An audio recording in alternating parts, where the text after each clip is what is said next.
Alright guys, let's talk about NFTs. What the fuck are they and why am I seeing it everywhere on my newsfeed? To explain what NFTs are, imagine this art piece. I painted Elon Musk the other month and it's quite beautiful. Imagine I sold this art piece because it's a one-of-a-kind actual piece of art. I sold this and the next day woke up and it's valued at $3 million.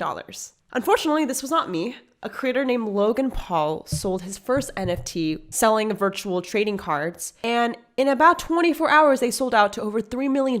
What the fuck is virtual art? Why are creators like Logan Paul with millions of followers getting into the crypto scene? What is going on? In this video, I'm not gonna only explain what an NFT is in the most dumbest way to explain it because I'm not that smart in the crypto scene, so I need a third grade analogy of everything. I'm also going to explain how creators can utilize this, aka you can utilize this to make money. Like actual money and not like a scam of like selling random coins on the internet. So if you want to know more about what NFTs are in an easy version and know how to use this for your business, keep on watching. All right, so what is an NFT? NFT stands for non-fungible token. It's basically a digital asset. You're probably familiar with something called Bitcoin, which is a cryptocurrency. Cryptocurrency and NFTs are a little bit different. Non-fungible means, what does non-fungible mean?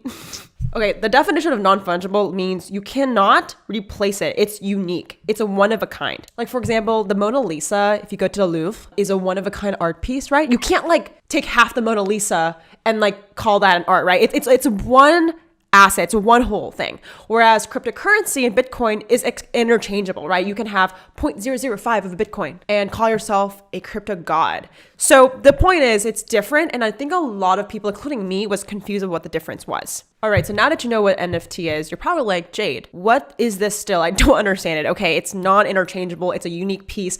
What the fuck is this? Now, honestly, guys, I researched this for the past week intensively. I am not a crypto god at all. I'm a content creator for the past 10 years with a business. And I'm always interested of new ways to monetize and also learn new technologies. So here's the dumbed down version of what it actually is. So a current example of how people are using the NFT technology is the NBA. They are basically selling digital clips of basketball games on the NFT marketplace. These are literally video clips of people dunking in basketball. You can tell I'm a sports person. I'm just like, I'm pretty sure most of these are going for above $50,000, which is insane for a digital clip. And this is weird because when you think about it, right, I'm immediately like, wait a second, if people are selling $50,000 worth of video clips, why can't I just screen record this or screenshot it, right? What's the point of having this experience and buying it? To understand why people are buying NFTs, even though you can't just screenshot or screen record something, is you have to understand why people have signatures in the first place, right?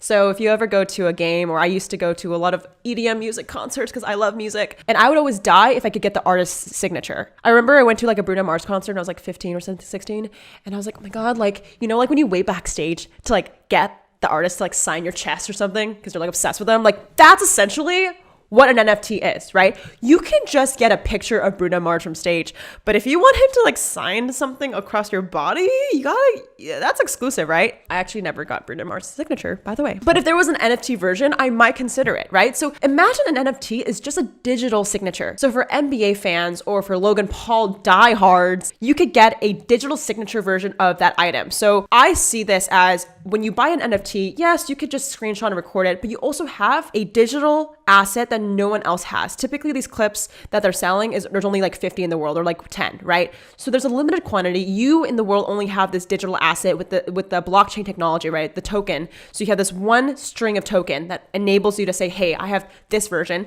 and you can also resell it. Something really cool is the resell power of NFTs, right? So say you have this asset and you want to sell it to someone else offering you more money, therefore it's an investment opportunity. So it's basically illegal to screenshot something and sell it because you don't have the cryptographic token that enables you to say, I'm the owner of this asset. Oh yeah, bonus knowledge. If you're the artist selling your NFT and someone resells it, you also get a royalty of that sale, typically 10% or whatever you set it as. So what's super cool, right, is every time someone resells your art, you get a percentage back. Just key, right? Because when you look at people buying and selling the Mona Lisa, the initial artist did not get any of that shit. So I think it's a great thing for creators and artists artists, especially to be able to get rewarded in royalties. So who's currently using NFTs? Apparently crypto art and NFTs have been in the marketplace for a while. There's a really big marketplace called Nifty Gateway that has been taken off recently, but they've been selling artwork for years. And it's just this year where Logan Paul, Shawn Mendes, Grimes, all these artists are starting to make it more mainstream. I believe the artist by Blau, which is 3LAU, is selling crypto art, which is his album. And basically it's sold out in like 24 hours and it sold for like $12 million, which is insane. And the top 10 bidders of the NFT would get creative direction on his next song. In addition, I kept mentioning this, but Logan Paul did sell his crypto art for $3.5 million in 24 hours because 1,772 people bought his NFT at 1 Ethereum. So 1 Ethereum is 1,500 times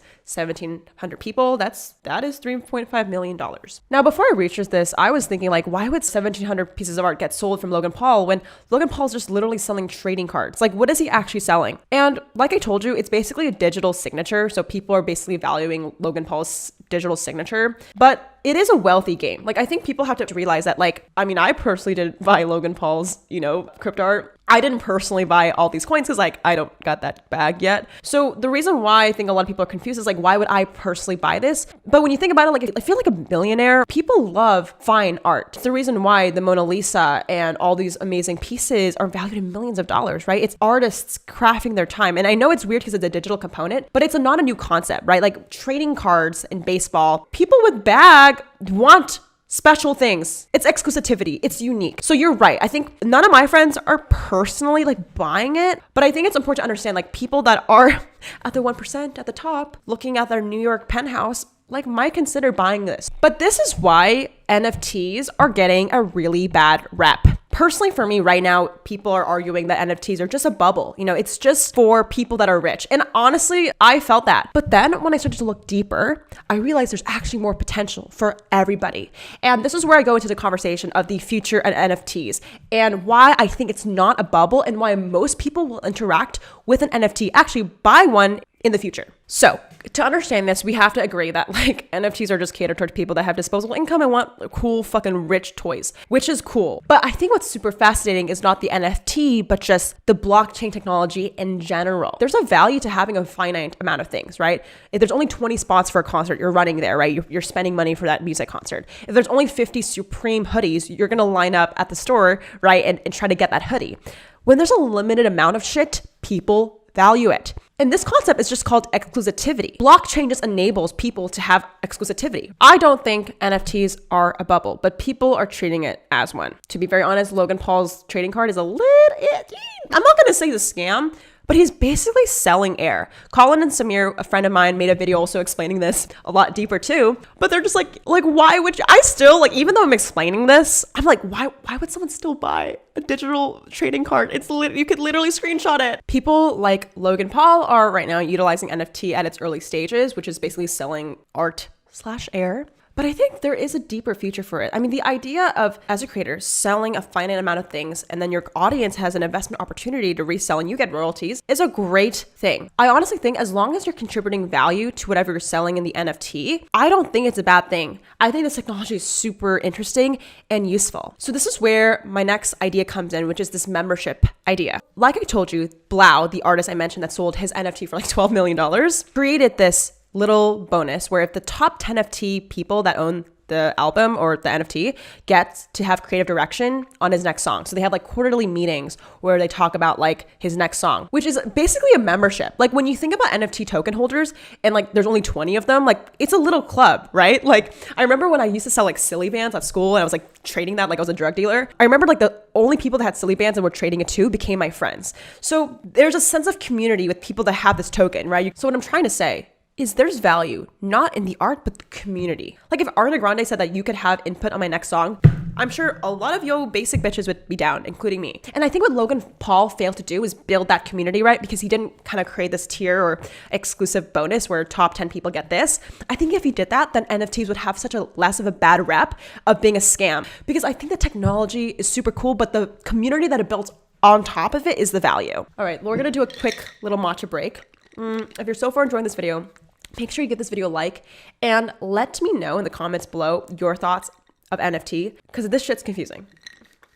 All right, so let's talk about how this is helpful for creators. If you're a content creator or artist, we're trying to make money out here, right? I think for a lot of people, their end goal is to become a full-time creator. I think 1 in every 3 8-year-olds want to be a YouTuber, not an astronaut anymore, which is insane. So when you think about this, how can we monetize? There's a lot of ways to monetize as a creator. I personally have a ton of videos on my channel about this, but what if you're able to utilize your community to make money? Now, you're like, Jay, this is not new. There's Patreon, there's like membership clubs. This is not new shit. And you're right.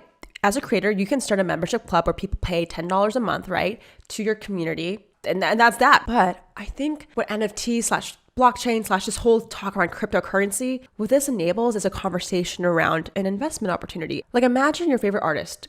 I'm going to use Ariana Grande. I don't know if you guys like her, but she's killing it. She created a token for her fans, and there's only like 50 of them. And you get one, right? And say when you get this token, right? You buy this coin or whatever, you're a token holder and you get to be invited to this club. You get to be invited to this like Discord hangout session with Ariana once a month to like make some bangers. If you decide to leave the club, you can sell that token or that spot to someone else. The market places the value on the coins. For Ariana, every time you sell it, she gets a royalty. So she can still turn on the lights for her. And for you get an investment opportunity. Like if you look at Netflix and I subscribe to Netflix, like if you subscribe to Netflix and you cancel it the next day, you don't get that money back, right? But with blockchain, because it's a basically database tracking all these transactions, you get a kickback, you get to invest that, and also you get the community. And this is huge, right? Take Ariana Grande out of the example. Me as a creator, I was thinking to start a lot of these like products and membership platforms and all these things. But one of the things I realized is like, as a creator, a lot of people experience burnout. If you make content online, you have to post every week, every day sometimes. And that's a lot of work. And even with sometimes like platforms like Patreon, you have to like continuously put exclusive content. But what if you're able to rely on the community? The community is the value itself. So essentially it's passive income, but it's not even that. It's a long-term investment of the community. And I think the biggest problem that's preventing people to see this is just because people are trying to make a money grab. Like they're selling air. This is a side tangent, but like a lot of these people selling things are like illegal. Like the FCC is going to start to regulate a lot more of these NFT people selling these things, because I think that you can't just sell air. And unless there's a digital value added to it, like a community or like a Discord group, I don't think a lot of these things are legal. And as my friends and I are talking about to crypto lawyers, we for sure know that Logan Paul could be sued in the next few years because this is illegal. So I talked a lot about these crypto communities. What are some of them in action? So my friend Brandon Walsh and I talk a lot about this NFT crypto world, and we found this little group called the Friends with Benefits group. I'm not even joking. It's a real crypto community. Essentially what this group is, it's a group of friends on Discord. And in order to be a part of the group, you have to have 55 Friends with Benefit cryptocurrency tokens. Yeah, this is hurting your brain, I know. Essentially it costs like $55. Instead of dollars, it's this cryptocurrency called the Friends with Benefits token. It's already been done. It just hasn't been normalized in the creator community yet. So one prediction I've had is I actually made a video 3 months ago, and it was an Ask Jade show, and someone asked me, what's the future of creators? One thing I said is, quote, I think that fans and brands are going to start to have equity in creators. I think the future of building a business for creators is equity-based brand deals. So instead of just having, I don't know, like McDonald's pay you for a 30-second sponsorship, I think the future is having, equity in McDonald's for making that content. So now it's 3 months later and NFTs and tokens and people creating their own communities are starting to grow. I think this is the path for creators to monetize. I think that if you're giving your fans a reason to be invested in you, not only in you, your community to support you, but also, them getting an investment opportunity, this is the future of creator economy. I think that, for a lot of people, Patreon enabled creators to make monthly revenue. But imagine you can, as a fan, also make money through being a participator in these communities, right? Buying and trading coins and tokens, I think, is going to start to be a huge thing. The Friends with Benefits example, like they only printed 10 million Friends with Benefits coins. So each coin raises in value the more people are in it. So the value is based on the market, not the creator. It's decentralized. I just think this whole concept hurts my brain, one, but B, I think everyone should look into it. And if you're someone that's either a creator in the business, I hope this video was just at least a little bit helpful to explain what an NFT is, why it's important, and why I think you should consider looking into it. If you're now wondering, okay, Jade, how do I look into it more? I have a solution for you.